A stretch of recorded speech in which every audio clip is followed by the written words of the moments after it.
See how long my phone lasts? So let's do this. A is the sum of two matrices of rank 1. And you got, the two matrices are given to you in a strange kind of way. Yes? But they're rank 1, meaning whatever they are, what's true about them. So for example, they didn't tell me how big U and V are. Yes? Yeah. But what does rank 1 mean again? One column vector. Yeah, there's only one column vector that is independent, right? All the other column vectors are dependent on that one. Yes? Okay. So this is, we haven't got to the point about how you actually figure out part A, but this is the very first thing you want to do. What did they tell me? What is everything that they told me? What does it mean? Like You with me? So, in a lot of math classes, the first sentence, specifically right now I'm thinking about my statistics class. Has anyone ever taken statistics? Some of you guys? Okay. If I tell you that two events are independent, let's say mutually exclusive, two events are mutually exclusive, that means they cannot happen at the same time. If one happens, the other one can't also happen. They're mutually exclusive. Are you with me? That is a huge piece of information. So if the first sentence in a problem said that, a lot of students just see words and skip it by. They're like, I'm in a math class. Let me find the math. Let me find the numbers. But that first sentence was crazy big. So that first sentence of this has a lot of information in it. Yes? Not just the weird way they wrote this, but the fact that it was rank 1. They don't tell us what U and V and W and Z are, but it almost doesn't matter. They could have called this matrix B plus matrix C. They're just showing you that you can write it as the outer product of two vectors. Does that come in? Yeah, down here it comes into play. They tell you what U, Z, and V, and W are. Okay. So, for the moment, for the first problem, the breakdown of V, W, and U doesn't really matter. It doesn't come into play. So if I just say A is B plus C, and these are both rank 1,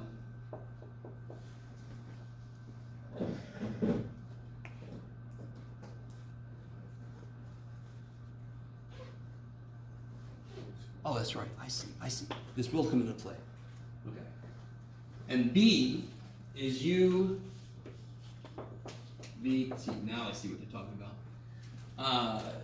So two vectors go into producing the matrix B. Yes? And two vectors go into producing the matrix C. You can give yourself a concrete example to play with. This is a very abstract problem, right? They didn't tell me until later what W, Z, V, and W. And to be really honest, since part D gives you values, you could try those out, but aren't those values a little specific? You see what I mean? So, if I were doing this problem, step 1 is how important is all of this, because they don't really talk about it till later, but which vectors span the column space? What's the only vectors I am given in this problem? U, V, W, Z. So that leads me to think, okay, it must be something, it must be some of those. So what goes into creating the column space of B, for example? I mean, all right, give ourselves some vectors. So give me vector U. 1, 0, I like it. That's too easy, but let's make it 1, 2. Is that cool? I'll do a friendly amendment. What about V? Now here's where things come into play. Here's where you got to be careful. I want a, let's play around with this first. I don't want to give too much away. So what's V transpose going to be? Sure, okay. So 3, 5? Okay. All right, let me stop for a minute. On a few of these problems, when they give you not specific information, give yourself some specific information and play around with it for a minute, right? I think this has come up before this semester. This is a really good candidate for that because I can't really, somebody might be able to see what the answer is, but some of us might need to give ourselves some stuff to play with. How do I do this then? What's UV transpose? This would be, yeah, That would be 3, 6, or 3, 5, 3, 5, 6, 6, 10. Yes? Yeah. Is that rank, what rank is that? 1. 1. Can you guys see, would it be true that the result would be rank 1 no matter what I picked? Yeah. Can you see why? Because The first row was just 1 times this, and the second row was 2 times this. So whatever I picked for this is kind of like multiples of that for the rows. Yes? And if the rows are dependent, the columns are dependent. Yes? All right, let me see. You got to help me out. This is a very good question. This problem, well, I think most of the problems are a little bit trippy in some way or another. But with a lot of these problems, you have got to give yourself something to play with, right? I don't know what this looks like. I don't know what's going on. So before I did that, did anyone in here know this would happen? This kind of thing would happen? Did you know that? If you get this result, and you maybe pick another one that's not this at all, and you're going to come up with a rank 1 matrix. So that's why they felt fine. Now you understand why they felt okay saying this and this, because those are, by definition, rank 1 matrices. Now, in the event that both of these are the 0 vector, what would my result be?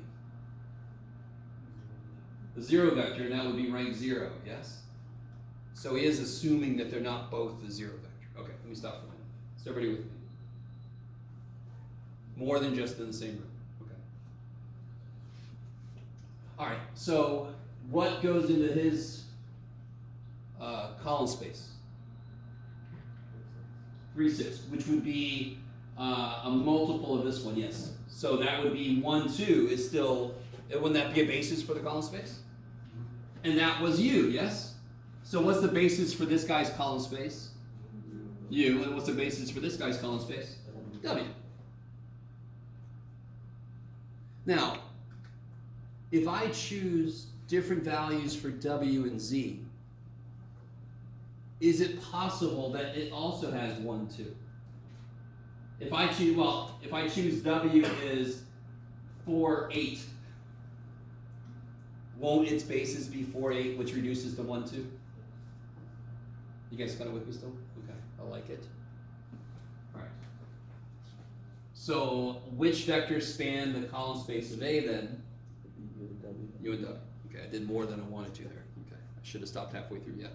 So I have a question about the reasoning, or I guess like another way to say it, and if that's okay. Yeah. So saying like A equals CR, could you say it's not there. Oh. A equals CR isn't there. But Okay. I'm saying like, could we say that U equals C because of that? Oh, no. Okay, so one little thing is notice how these are lowercase? And in the context of the book, lowercase are known to be vectors. Meaning, in one dimension is 1, yes? Either the number of rows is 1 or the number of columns is 1. You with me? Yeah. So I know that U and V are both vectors. That create 2 matrices, because in the first. Create 2 matrices, just like we created a matrix here out of 2 vectors here. So then, But if you give yourself something to play with, you realize a general truth.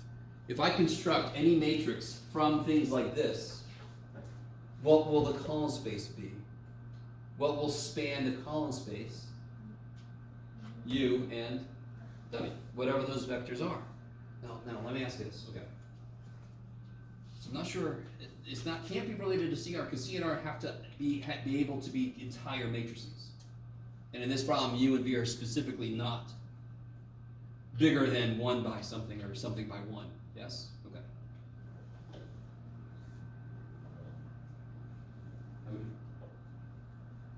Okay. You're all like, damn, reality hits hard. Okay. Darn it, I just lost what I was going to say. That sucks. That's something really cool. Oh, here it is. If I have two vectors that span a space, is the space two-dimensional? Let me say it like this. Does the space have to be two-dimensional? Now, the way I'm asking it, it sounds like the answer should be no, yes?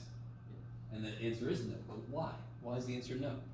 If two vectors span a space, does the space have to be two-dimensional? No.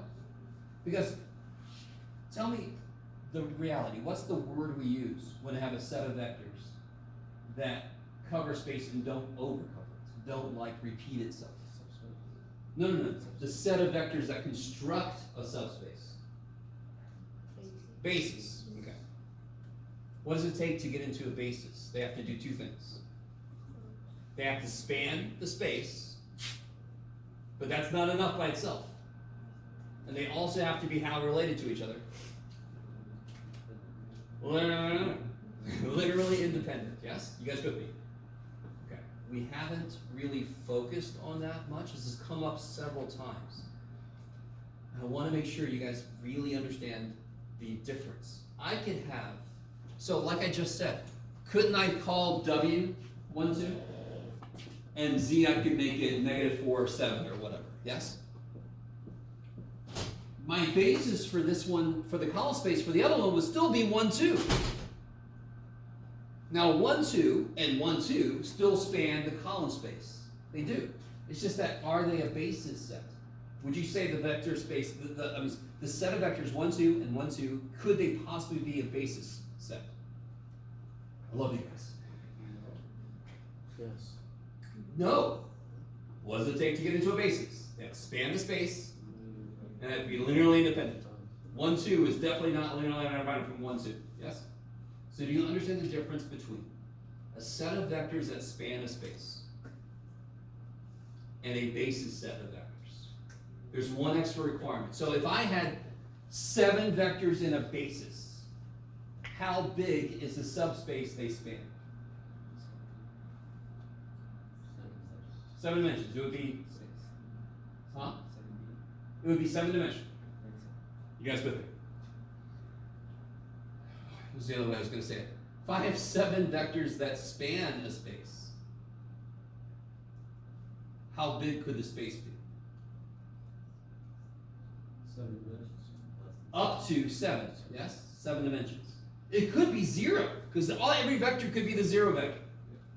You with me? Maybe. So, spanning a space, I could have too many vectors, and they could still span a space. Yes? All right, let's talk about this for a minute.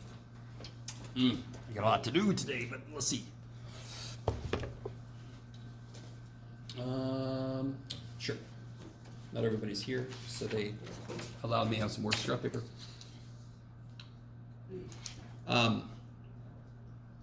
What do these span?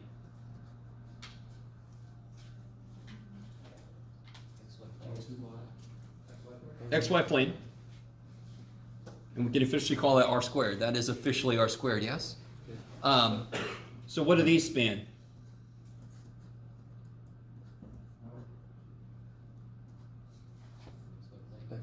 They span the XY plane, which again is R squared officially, yes? You can't call every plane R squared. The XY plane is officially R squared. Are you with me?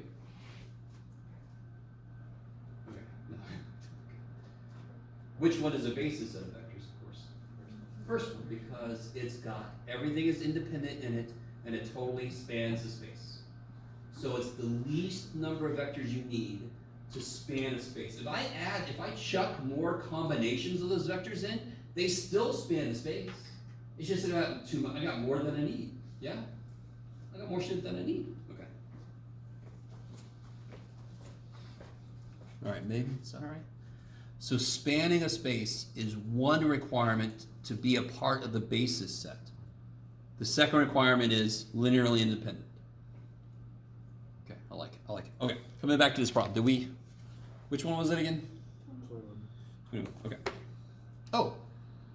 So now B is going to be very similar, yes? In fact, you can kind of guess and then verify what the answer is for part B. So this problem is really interesting about if I could decompose if I could break a given matrix into the sum of two rank 1 matrices and then break those down into outer products, then the column space is right there. Now that sounds like at least as much work as we already do to determine a column space. Are you guys at all with me with what I just said? To find it, you all know how to find. If I give you a matrix right now, you could all find the column space of the damn matrix. Yes, that's a big time yes. Okay, it's like give me those problems, Jeff, and I'm like I'll give you one maybe. But if I happened to know this kind of decomposition for the matrix already, then the column space is staring me in the face. Correct? Okay. Is it easier to do the math if I'm given this to write it like this? No. Is it sometimes easier? Yeah. So it's just, this problem is good for showing you there are other approaches, other ways to break a matrix down where the column space kind of jumps out at you. Yes? Okay. And again, this is your first step into linear algebra topics. So every single thing we've talked about so far, you can do a lot more with. Right? This is just the surface. Okay. I like it.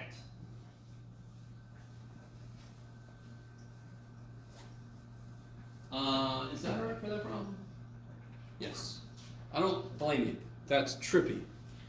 But this is why, trust me, on a lot of problems, if it doesn't give you anything specific in the beginning, just give yourself some stuff to look at. Now in this problem, these are almost too simple. Yes? You might not be able to see what you're supposed to see. That's why I said don't give yourself those. Give yourself something more involved. Now we did 1 by 2 and 2 by 1. They do 1 by 3 and 3 by 1. It didn't say how big they had to be. Yes? So whatever I needed to see didn't depend on how big I made it. Does what I just say make sense? The way they wrote it, whatever I'm supposed to see should happen no matter how big the vectors are. So if I make myself an example, I'm making myself a damn easy example. Why not? I'm in control then. Yes? Okay, I love it. Just don't make your examples too nice, because then you might miss what you're supposed to see. Okay, maybe. Okay. Anything else I can say too much about? And not enough somehow at the same time. Anything else from homework, you guys? God, this homework's weird as shit. You guys have no questions, okay? Okay. Did anyone not get this handout from last time? Okay. Oh, seriously.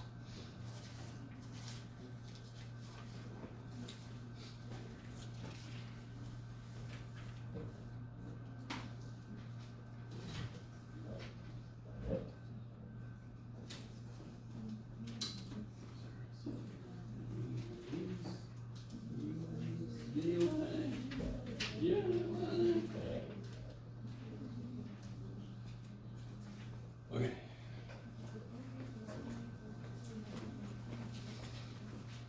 So this is Jeff. Apparently I'm going to speak about myself in the royal we. This is me being nice and giving you. Now there are a couple of rows of these kind of things that you would get from the reading that didn't really come out in the lecture, but I like to tell people lecture plus book equals class. Lecture plus book plus videos plus whatever equals class. We did an example last time about finding the various subspaces given a matrix A. You guys with me? So a lot of what we do in this class, subspaces go beyond matrices. Yes, we've had a few examples where I talked about you can have polynomial subspaces, you can have matrix subspaces based on matrices themselves, not subspaces of within matrices. Okay. Okay. So a lot of what we talk about are ideas of subspaces that relate directly to the matrices we look at in linear algebra.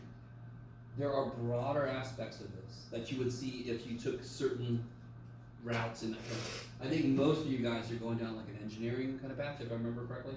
Then you're gonna see more detailed, specific things, less theoretical stuff as you move on.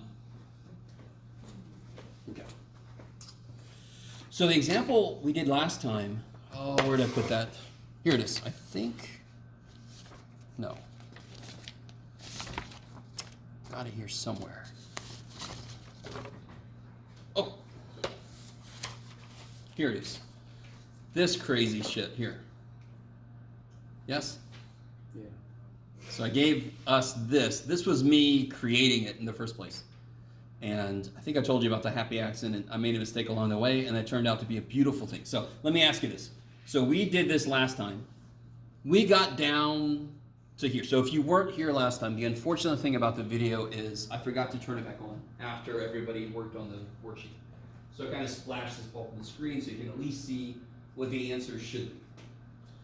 So we were trying to find all the subspaces given this matrix A. And we found the basis for the column space, the basis for the row space, and then we have to find the basis for the two null spaces. Yes? Yes, sir. Do it again? Are you filming this part? Yes, I got it right here because I need to leave at some point and grab my charger. Okay, I just wasn't sure if you had started filming. No, I appreciate it. Dear God, anybody who's in the front row or whatever, if you don't see my camera, say, hey, man. Okay. Poor little dude. At some point, I got to step out to get my guy's going to die. A horrible death. Well, neato. I turned the video around. That's neat.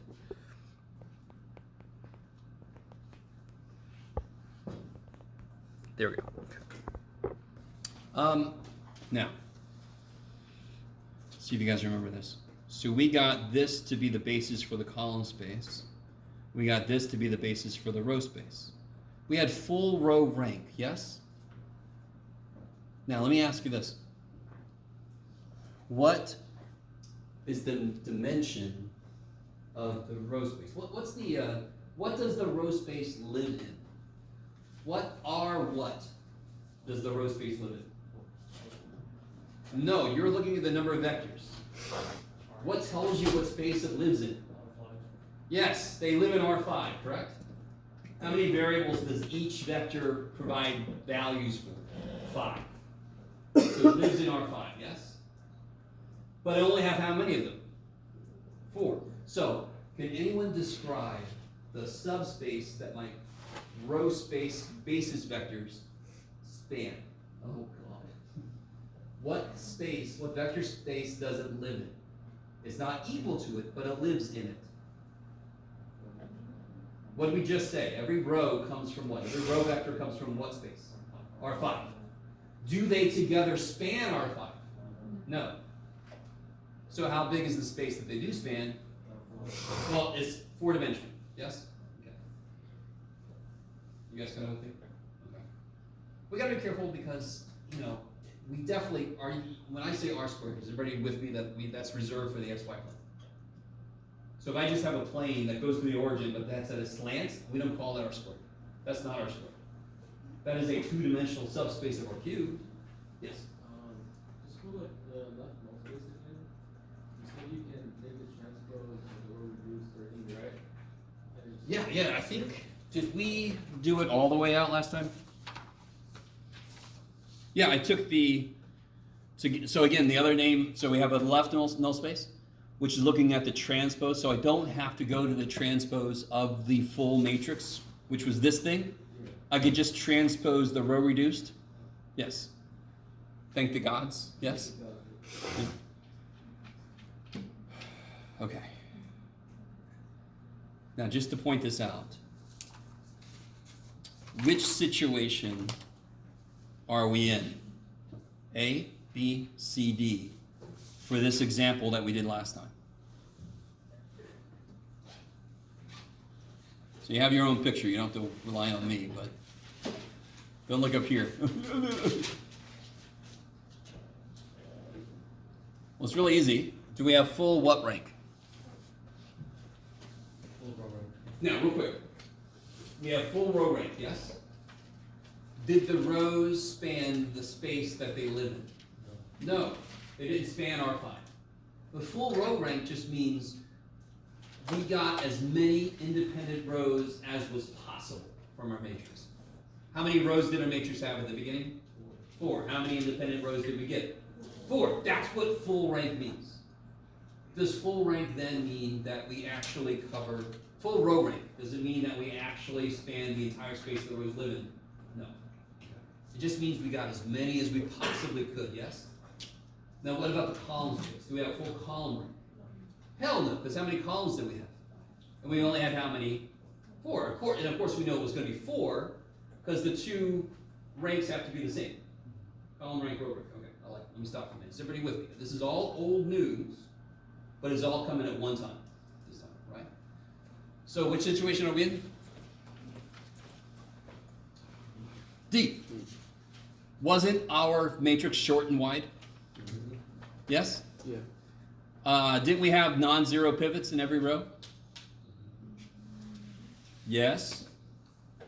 Here, look. That's a pivot. Oh wait, where's the end? Here it is. That's a pivot, that's a pivot, that's a pivot, that's a pivot. We didn't have any rows that had nothing but zeros. Every row had a leading 1, yes? Okay. And I mean, you can go down the list and see all of these things are true. Blah, blah, blah, blah, blah. Okay, okay. Let me see. Okay, okay. So, the first thing I want to talk about very quickly, I do want to address this, and I don't want to spend a ton of time on it because my end result for today I want to get done is 4.1 and 4.2. I'm going to say something very quick about this. Depending on what you go into, you could either see a lot of these or never see this again. So it's really highly dependent. How did they construct this matrix though? So if you think about this, here's one way to look at this, and this is actually one use of it that they talk about later. The reason I didn't want to spend a ton of time on this is because if I did, I'd have to bring in extra stuff because this doesn't get deep into this. And it would take me at least another week of lecture to go over everything you could do with this. I just want you to at least understand how they constructed the matrix they have from that picture. Now, if anybody's ever done any electrical work at all, that kind of looks like Kirchhoff kind of outlay. Somebody ever heard of Kirchhoff's laws? Okay. I always love that idea. It's a very simple idea. Any closed loop you can find it has to add up to 0. It's crazy. So if you think about this as currents going along the lines connecting these nodes, the nodes are x1, x2, x3, yes? If I go from x1 to x2, am I going with the current or against? With. So then that should be positive 1. Yes? So sure enough, it's a positive 1. And if I'm going from, let's say, let me put this whole thing over here. So for example, if I'm going from, from, let me see, x3, so what should be negative should be something like x3 to x1, x3 to x1 should be negative. Let me see. These are not the same kind that I'm used to. Let me think about this for a second. Yeah.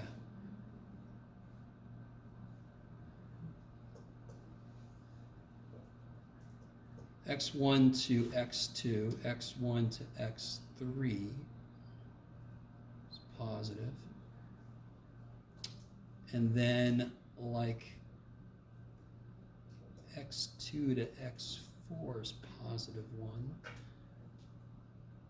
Let me see. Yeah, so we have edge 1 is here. x1 to x2, x2 to x1. And then we have edge 2, edge 3, edge 4, and edge 5. Okay. So like, what goes into making B1? negative x1 plus x2, because from x2 to x1 would be going against the current. B2 connects x1 and x3. So there would be, let me just give you a good example. x2 to x3 would make B3. x2 to x4 would make B4. And x3 to x4 would make B5. Okay. There's a different way to do this. This is, okay, what I was about to say would be kind of funny. This is more specifically what we use in linear algebra, when it just denotes something very abstract like this. There's an entirely different way to construct the matrix that goes along with this picture, if it actually denoted something more in the physical world. So for example, I don't want to get too deep into this, but what I'm used to is diagonal should be the number of nodes that node connects to. So for example, x3 should have a 3 on its diagonal. Okay, I'm getting a little too deep into this. There are incident matrices that you use in other fields that would be more involved than this. This is a very bare bones, purely mathematical approach to this. And to construct it, you just think about, well, which nodes actually connect along which edge? So one connects x1 and x2. Going to x2 is positive, going to x1 is negative. Okay, so then you can construct this. Now, again, I don't think there's any homework that has this in it. There might be one problem maybe in the challenge section that talks about, then you can look at this matrix like it's its own matrix. You can find all of the fundamental subspaces, yes? It happened to come from the specific picture, but you can find all the subspaces for the matrix. The left null space, if we look at this as a bunch of currents, would actually connect to the currents along the edges. And AX equals B would give you voltages at each node. Okay, that's all I'm going to say about that. So I want you to know incident matrices exist. They do kind of, he does a horrible job of explaining how to kind of put them together, and he only gives one example here. And there is no homework about it, but I did want to at least try to explain where that matrix comes from with this picture. Okay. There is, maybe I'll put a link. I got to look it back up, but there's a neat little page that goes a little bit deeper into it if anybody's interested. Because depending on what you're going to do later, you might go deeper into incidence matrices. I know machine learning uses the ideas. I don't know if they really use directly those, but they have to use something like that. I don't know. Okay. So that was the one thing I left out is talking about section 3.5. So I just want to say a little word about it. So let's get into 4.1. And I think I want to, all right.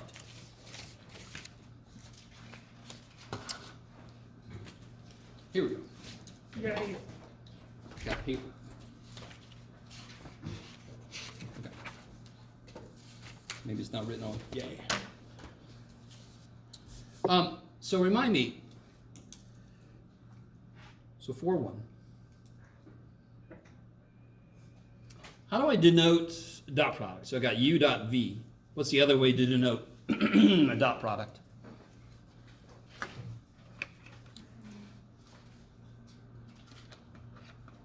What's the way we do it in linear algebra? So be specific. Oh yeah, I got you. U transpose v? Excellent. So that would be the inner product, which we also call the dot product. The outer product is not the cross product. It's a whole other frickin' product. Jeebus. Okay.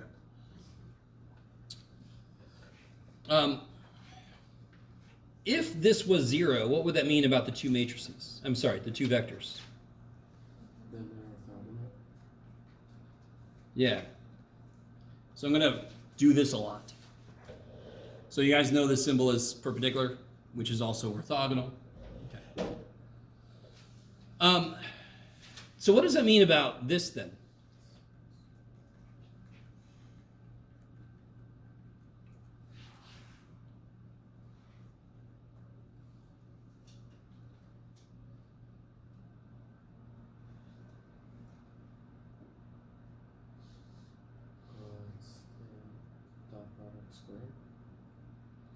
product of magnitudes. Say, sorry? Oh, yeah. So I can write it more like this, more specifically, yes? More like, and of course, what is this an application of? What is this a representation of? The length, A squared plus B squared equals C squared. that can do. Yeah, old Greek dude. Okay. So we've talked about this before. So what we're going to get into in section 4.1 is, and I think I started talking about this before a while back, but orthogonal spaces. So not just two vectors that are orthogonal, but for example, I know that people take into account three nodes. And this has come up a little bit in this class. Could a line be orthogonal to a plane? Yes. A line could be a subspace for us, yes? If it goes through the origin, whatever the origin is in whatever space it lives in, yes? And a plane, now here's what's really trippy. I don't know if you guys have really thought about this directly. We normally think of it as plane. A plane is definitely two-dimensional, yes? But what space does it live in? I don't know. It depends on how long the vectors are, yes? But two independent vectors go into defining it, correct? But the vectors could live in R's27 space. You with me? Okay. So a subspace, if this goes through 0, 0, this is a, through the origin, whatever dimension I'm in, that's a subspace. And a plane that goes through 0, 0 is, 0, 0, 0, the zero vector is a subspace. So two subspaces could definitely be orthogonal to each other. We've actually seen orthogonal subspaces already. So for example, we did an example before with this exact matrix. I don't remember how long ago, but I just pulled it up out of the notes. And when we row reduced this, we got, or if I remember correctly, and if I could see well. Okay.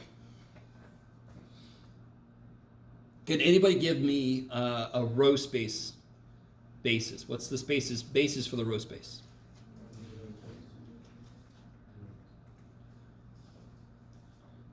I heard a lot of stuff. 1032? 0123. I love it. And can somebody tell me anything about the null space? Can we construct that really quick here? In fact, let me just give it to us, because we did this a while back. The null space, basis vectors, would be -3, -2, 1, 0, and -2, -3, 0, 1.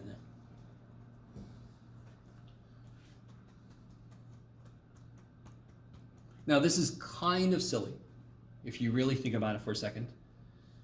Take either one of these and either one of these and calculate the dot product. Yeah, now, let's see. Let's do it.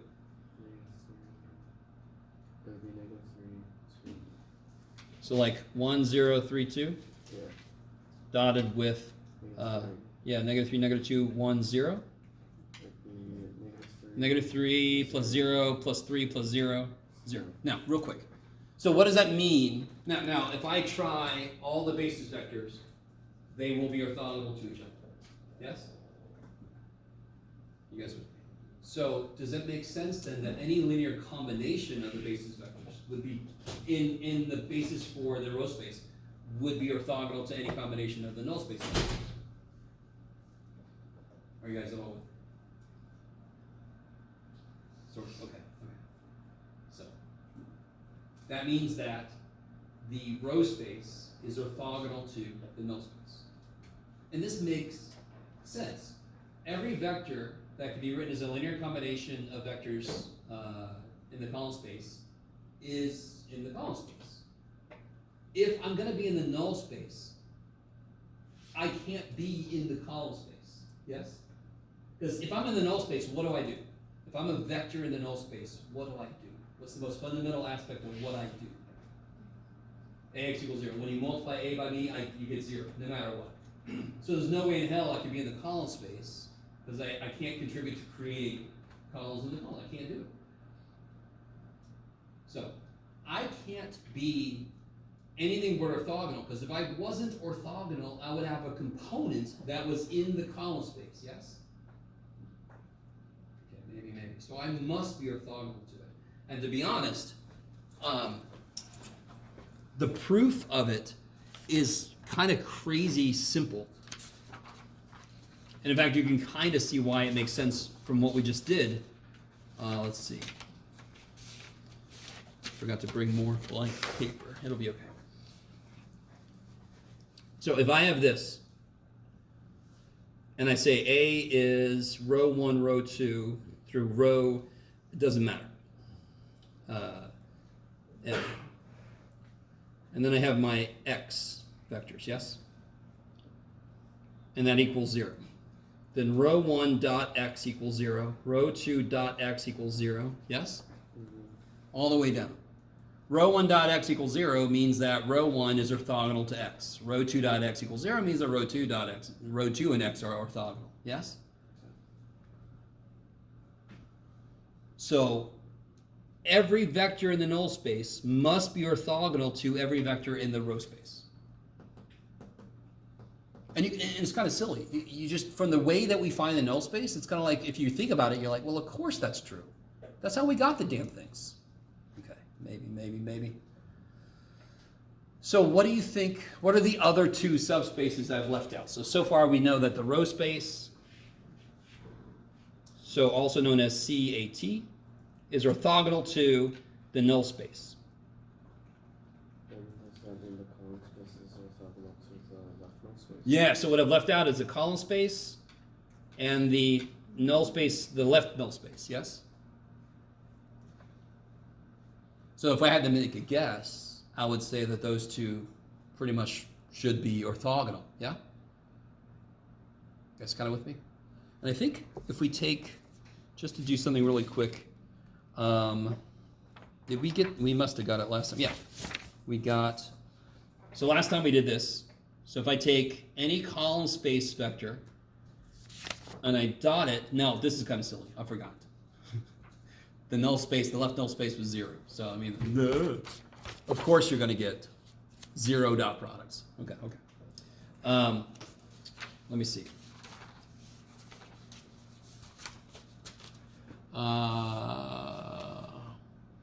Yeah. I don't know if I want to do a complete problem. So let me write this down to make this official. The null space of A is orthogonal to the row space of A. And we could, in the similar fashion, I'll say, the column space of A is orthogonal to the null space of AT, which is also known as left null space.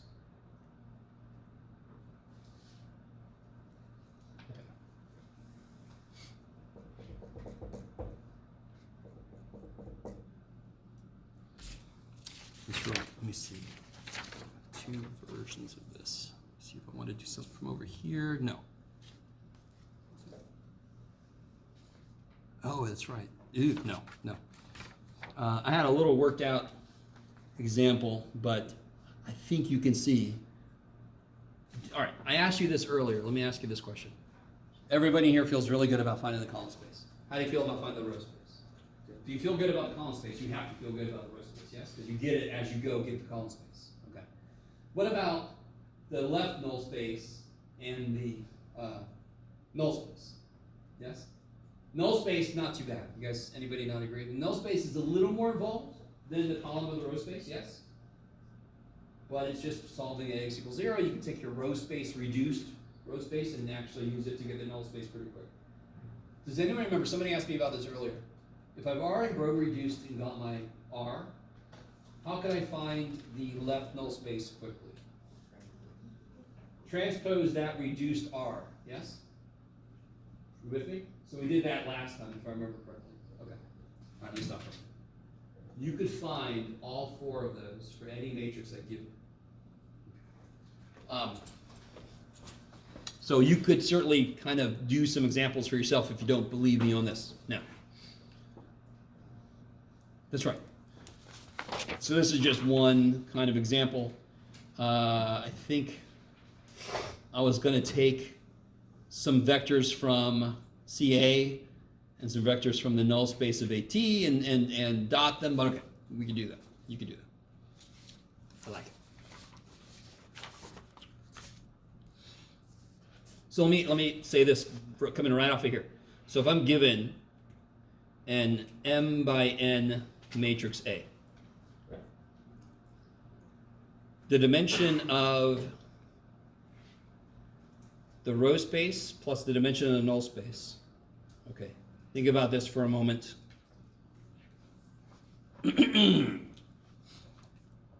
What should that be? Be careful, I'm not asking for a space answer. So you're right, I get you what you mean, but the dimension, how big is it? Oh, it should be 0. No. No. If I take the dimension of the row space and the dimension of the null space, I should get n. So I know what you meant. Okay. Let me stop for a minute. N by n. So what does n mean? The columns. The number of columns. And it actually means the number of elements in each row. Yes? You guys kind of with me? Okay, maybe. So if you go back to, if I had full row space, if I had full rank row space, what would this be? In fact, if you forget, go back to your little handout that I gave you. If I have full row rank, sorry, which one do I want? I want here. If I have an M by N matrix A, I have M rows, N columns. CAT would be the columns from my transpose. Yeah. How many columns are those? And Yeah, you would have like M columns, yes? I'm sorry, N columns, yes. M columns, yes. And then this would be whatever's left over. So to have full rank, you'd have to be N. What about the dimension of, let me think. Oh yeah, CA plus the dimension of my left null space. Now you can kind of tease that out from what's left. M. Okay. So let's see. Let's check this out. Where's the one I just did? Here. What was the dimension of CA here? 4. And what was the dimension of the null space? 1. And 4 plus 1 is n, yes? Yay!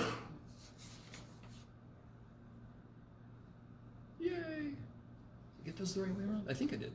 Yes, okay. Let me see. Let me double check myself. Double check. Oh, okay. 4, 5.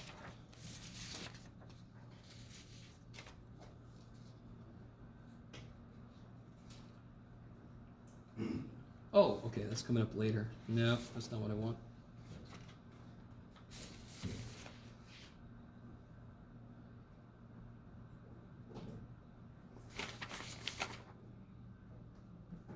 Yeah, okay. That should be right. Let's see. Oh yeah, that's coming up. Okay.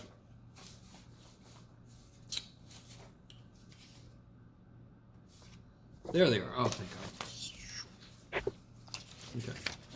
All right, sorry. Getting all my notes all over the place. Let me see if I can give you another example. Here we go. Yay.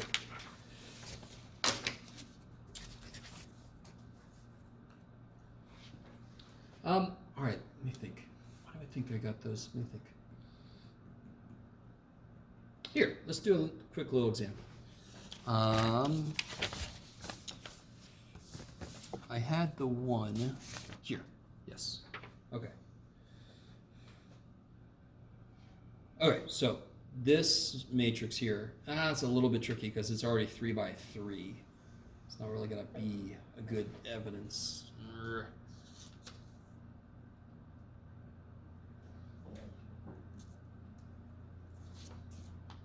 Oh boy, okay.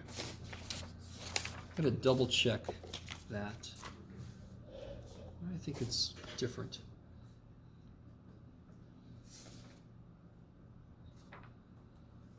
I don't know. All right. I have to go back to that. Yeah, okay. So here, let's do this. Yeah. Here we go. This little dude here from earlier. Okay. Okay, so here's my row space. Where'd it go? Here's my null space. Here's my row space. So null space is here. Give me 1 second, guys. Original matrix. Null space. Basis.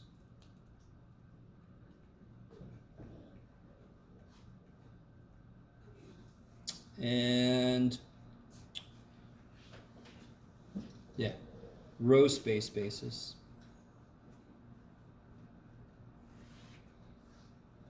Was this one. And the original matrix is 3 by 4. Oh, okay. All right. Hope you guys forgive me. I have no idea. For a moment there, I was going crazy. What's the dimension of... yeah, okay, I'm fine. I don't know. In my brain, I turned the two things around, and you're all like, yeah, welcome to our world.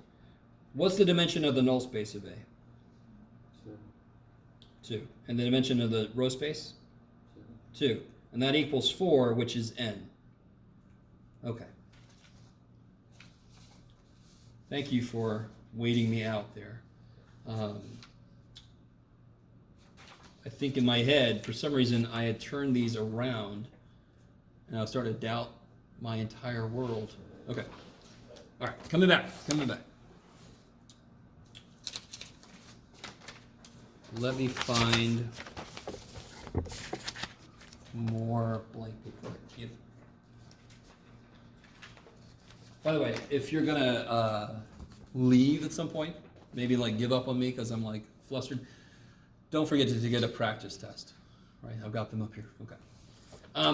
So coming back to this. Here it is. Okay. Now, so to be more general, so everything we talk about in this class is specifically about subspaces we encounter when we talk about matrices. So if I give you a matrix A, you can find the 4 subspaces. Those subspaces are related in very specific ways. The idea of vector spaces and subspaces is bigger than what we talk about in here. So for example, if I'm in R3, isn't the line y equals 4x, would that represent a subspace of R3?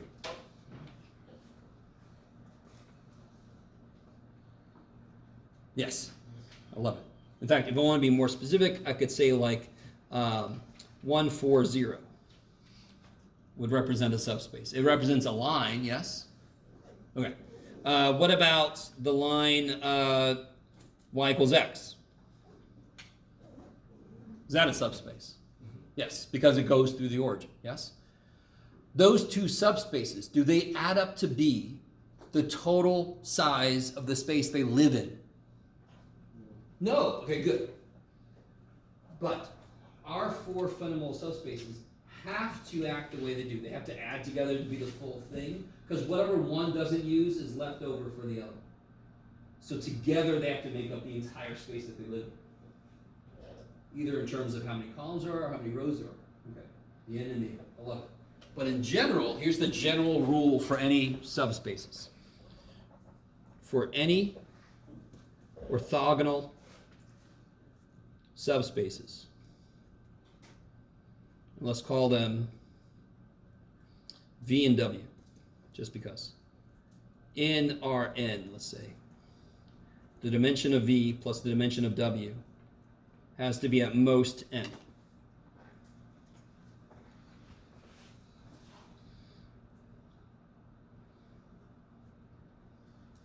So I could have gotten even further down. Remind me, what's the smallest possible subspace of Rn? The zero vector. So if I have the zero vector and a line, that 0 plus 1 is 1, which is definitely much lower than whatever n might be. So we have a larger idea than the specific way we're applying it in this class. Okay. If I have two orthogonal vectors,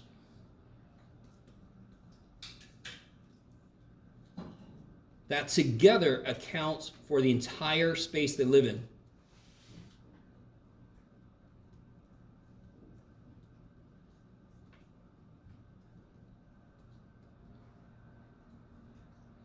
So another way to look at this is adding the basis vectors for one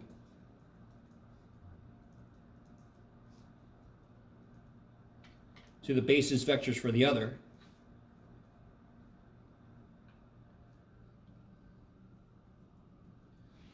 creates the whole space.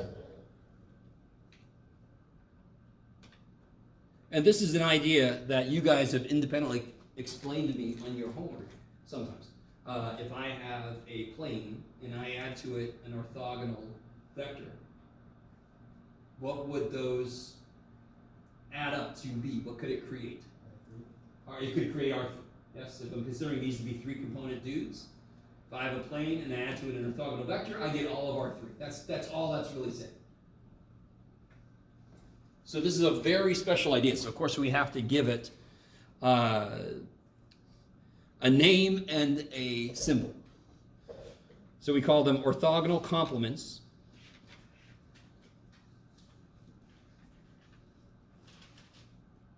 So if I have V, its orthogonal complement, because it's a lot to write, is just V. Now you're going to love this. So it kind of looks like a transpose that fell on its head. It's trying to take down the Christmas lights and it fell off the ladder. A little dude. But of course it makes sense. It makes sense because that means orthogonal, right? You guys kind of with me? So if I called my row space, if I call that V, what would my null space be?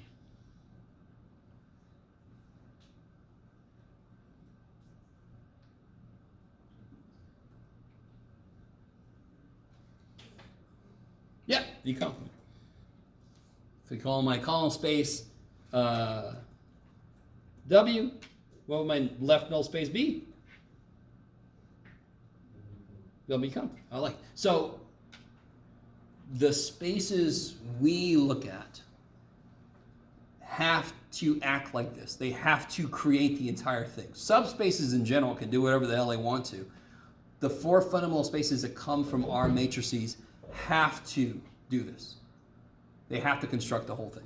Whatever is left out of one is put into the other one.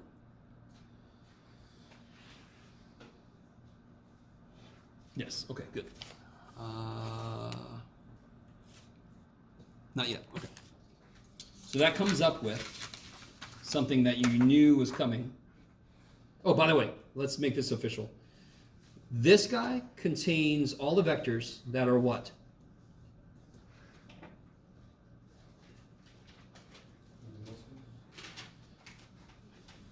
I can't say that, I have no idea. So that means what's true about that space?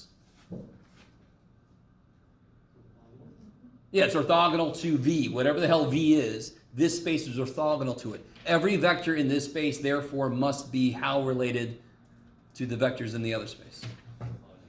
Good. So to all vectors that are orthogonal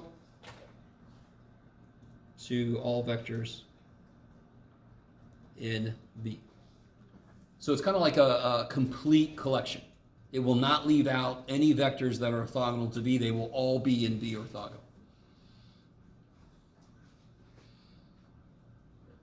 So, for example, the row space, CAT, this is basically what I just said, and the null space are orthogonal complements. Orth comp is going to be how I say orthogonal complement from this day forward. Okay. And then the column space. Sorry, so null space is the same thing? It's different wording, or? No. Because when we find null space, we get The first sentence up here relates to any freaking vector spaces. V orthogonal has all the vectors that are orthogonal to V, whatever the shit they are. This one specifically talks about the subspace that we call the row space, and the subspace that we call the null space. Those are examples of orthogonal complements. If you are in one, you are orthogonal to anything in the other one, and vice versa. Okay. You gonna make it, camera? I don't know. Blah, blah, blah, blah, blah, blah. Okay. I literally, okay, real quick. In my notes, I said we denote the orthogonal component to V as V complement. Ooh, ah, okay. All right, I already said all this. Okay, so here comes what you knew was coming. Here we go. The fundamental theorem of linear algebra, part 2. NA is the orthogonal complement to CAT, and this is in Rn. That's part 1 of it. Part 2 of it is the other part, the left null space, is the orthogonal complement to CA in Rm, incredibly enough. Okay.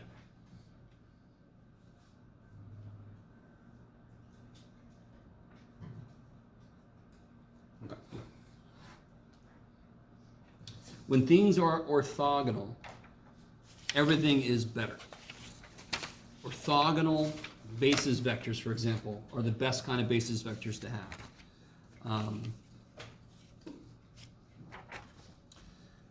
There is one vector that is in both of these.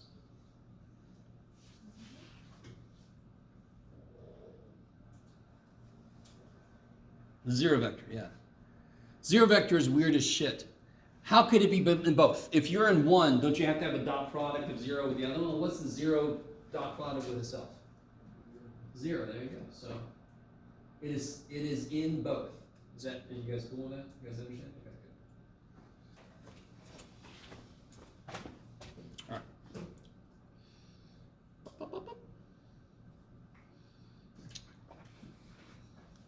So let me ask you this.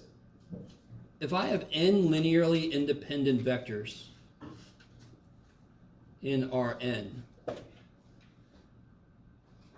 what do they form? the whole space.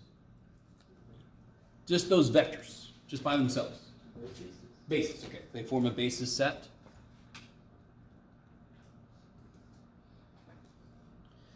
Also, any n vectors that span Rn form a basis. Now, the more you realize those two things say two separate things, the better off you are.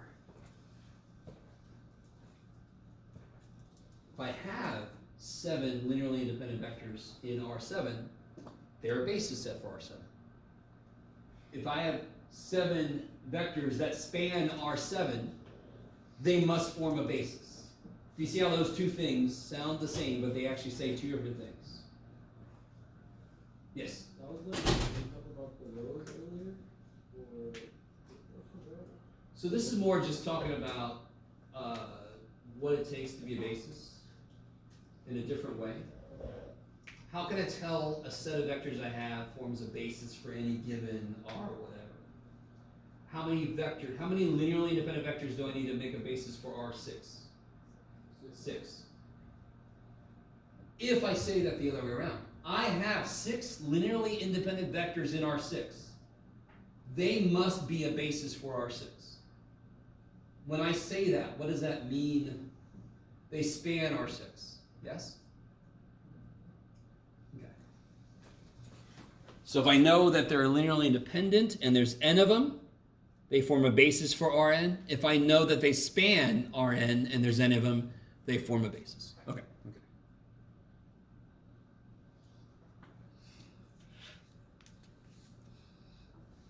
So here's a bunch of equivalent statements.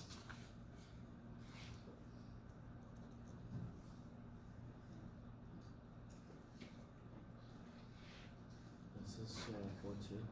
Still 4-1. Columns of A are independent. So every one of these statements is equivalent to the other ones. Columns of A span Rn. So this is given A is m by n.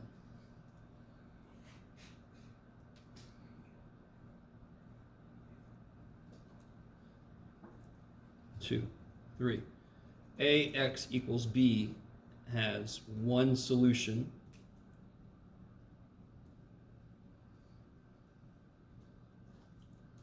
If AB equals I, now let me ask you guys. All right. Real quick, if I have, if every column in my matrix is independent, they're going to span the space that they have, how many components they have, yes? So that's where number 2 comes from. Number 3, of course, if all my columns are independent, I might have, how do I say this? What else has got to be true? Wait a minute. Let me say this. Let's make sure it's a square matrix. Otherwise, the last thing is not going to make any sense. Okay. If AB is I, what must be true about A and B?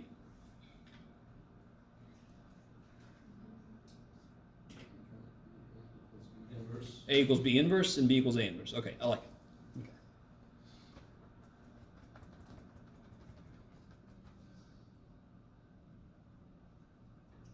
All right, now, what the next section or two, yes, the next 2 sections are going to do. Now, we're going to get to 4.2. We're not going to get to 4.3. In fact, are we going to get to 4.2? Not in 3 minutes. Fudge. All right, let me just say a couple words about this then, because this is where things get really cool. Do you guys agree that these 2 vectors are independent row vectors? Yes. Yeah. Are they orthogonal to each other? No. How do you see it so quick? Because the numbers. Their dot product is not If 0. Their dot product is not 0, correct? The -3. Do you agree, do you understand that I could make a combination where I create a now, first off, this is a basis for the row space for what I've given you so far, correct? If these are the only 2 rows, that's a basis for the row space. How do you know? Because they're independent. They're independent. Yes? Do you understand that, and this has come up before, I could combine these to the point where I can make 2 vectors that are orthogonal to each other. So, quick way I could do this, if I take 10 of this one plus 3 of this one, I'll get, what do I get? I get 3, 1, 20, yes? And how does that relate to 1, -3, 0? Those 2 are orthogonal. Now, they are still independent from each other. I can tell that very quickly because one is not a multiple of the other, correct? So this has to deal with something that's come up a few times. Anytime I have a basis set of vectors, I can combine them and still create a seemingly entirely different set of basis vectors. In fact, every damn time we've reduced a matrix, we have taken a set of basis vectors and reduced them. Yes? So number one good thing, the nice thing about 1, -3, 0, 0, 1, 2 is they're kind of like as reduced as possible. But what isn't nice is that they are not orthogonal to each other. So if I cannot have 1, 0, 0, 1, for example, or 1, 0, 0, 0, 0, 1, you with me? The XE plane. Yes? If I cannot have that, if I have these slanted things, I at least want them to be frickin' orthogonal to each other. That makes a lot of the work we have to do simpler if I have my basis vectors are orthogonal to each other. Then one vector purely controls one direction and the other vector purely controls the other direction. Does that make any sense? That's why 1, 0, 0, 0, 1, 0, 0, 0, 1 are so beautiful, because they each completely independently control their own. I could have two basis vectors that don't do that, yes? And that makes some of the work we have to do later more complicated. Ugh, but I took so damn long as I do, especially just standing here messing myself up. We didn't make it to section 14, which really sucks. It's just too bad for everybody. Oh, don't leave. Let me give you this. I think we're just going to have to throw out number 8 for the practice test. That's the one that came from section 14. I'm going to have to officially put 4.2 off until next test. So this test, I need through section 4.1 a week from today. So Wednesday we're doing review today.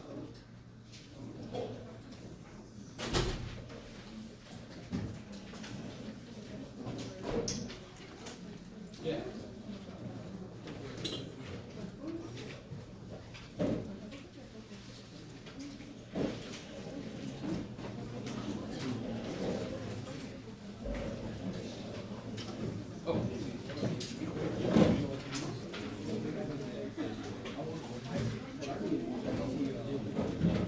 Somehow my camera made it.